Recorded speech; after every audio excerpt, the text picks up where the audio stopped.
Thank you and welcome to the show this morning. The topic this morning is the Constitution and the Civil War amendments. And we're fortunate to have with us to talk about the United States Constitution and the 3 amendments that ended slavery, gave Africans citizenship, and eventually the right to vote, Dr. JBlackshear. And of course, Dr. Blackshear, let me welcome you to the show this morning. Thank you. And also note that when I talked about the 13th, 14th, and the 15th Amendments, that you've got a lot of information to add to that that in a real sense might contradict some of the things that we've said in reference to that amendment. Well, I'm not so sure it will contradict, it'll supplement. How's that? Supplement, very good, and we certainly appreciate having you here. Thank you. Dr. Blackshear, you've been with us on a number of occasions, and each time you give us such excellent information. Let's start off by having you to give us sort of a short sketch in terms of the things that eventually brought you to us this morning. Your background, your education, and some of the things that were important, and then we'll talk about the Constitution and the 13th, 14th, and 15th Amendments. You're asking for my background? Yeah.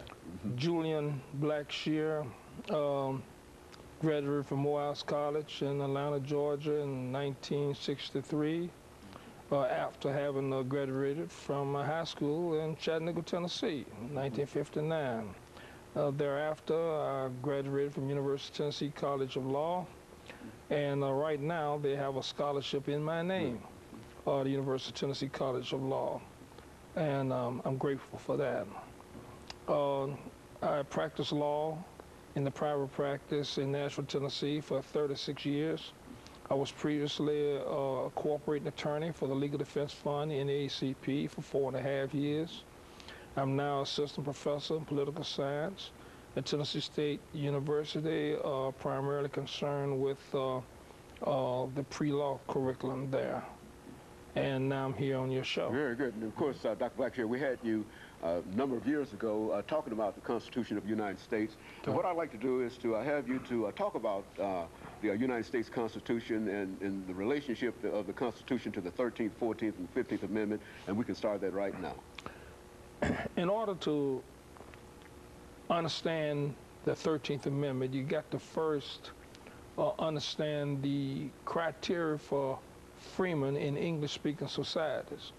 In common law in England, the criteria for freemen was the ability to enter into contracts with other people, negotiate your best bargain without unreasonable governmental interference. Slaves did not have that ability. Only free people had that right. And that right is so precious, it's in the Constitution right now when it was originally drafted. The impairment of obligations of contract clause, where it rises to the constitutional dignity that governments cannot unreasonably interfere with the right of people to enter into contracts with each other. So when the 13th Amendment abolished slavery with the intent of making black people free, it had to abolish all of the incidents and badges of slavery as well. In other words, the characteristics of slavery. One characteristic of slavery is that they could not make and enforce and negotiate contracts.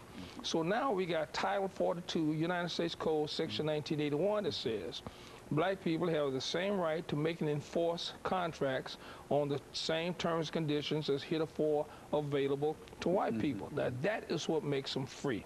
So when you got private businesses that think that they have escaped the mandate of integration by not having any public involvement in their activities, but once they prevent black people from making and enforcing and negotiating contracts by coming into their businesses or submitting their children for applications, integrate the private academies and so forth, then the 13th Amendment of black people would have been violated, specifically Title 42, United States Code, Section 1981.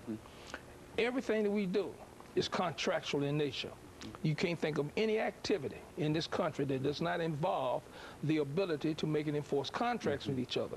So when one applies for admission of the children to an all-white private academy, they're trying to enter into a contractual relationship.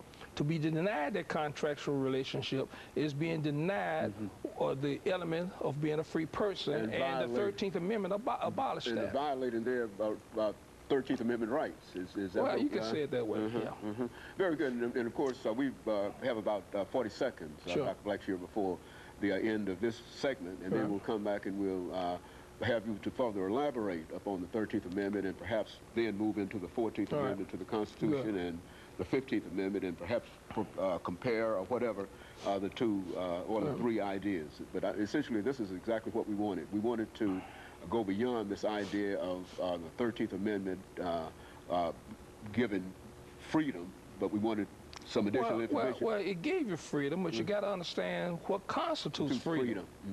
Freedom is more than removing you from your shackles. Very good. And of course, let's take this first commercial break, and we'll be back with our audience following this very, very short commercial break.